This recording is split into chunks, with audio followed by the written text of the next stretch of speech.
এবার পুজোয় বাঙালির পাতে বাড়ন্ত হবে পদ্মার ইলিশ। বাংলাদেশের অচলাবস্থায় অনিশ্চিত রূপলি শস্য অগস্টের শুরুতেই হয়ে যায় বায়না। সেপ্টেম্বরে আসতে শুরু করে পদ্মার ইলিশের ট্রাক। হাসিনাহীন বাংলাদেশের পুজোর উপহার ইলিশ আর আসবে না এবছর। প্রশ্ন, ইলশে বাঙালির।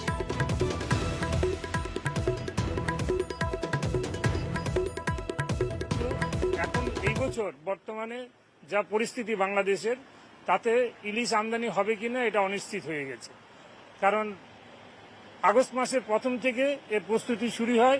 আমাদের যারা রপ্তানিকারক আছে তারা আবেদন করে বাংলাদেশ গভর্নমেন্টের কাছে। সেই অনুযায়ী সেপ্টেম্বরের ফার্স্ট উইক থেকে এই মাছ আমরা আমদানি করতে পারি এবং দুর্গাপুজোর দশমী পর্যন্ত আমাদেরকে সময় দেওয়া হয়। কিন্তু এই বছর বাংলাদেশের যা অবস্থা, পরিস্থিতি যা দেখছি, আমদানি করতে পারবো কিনা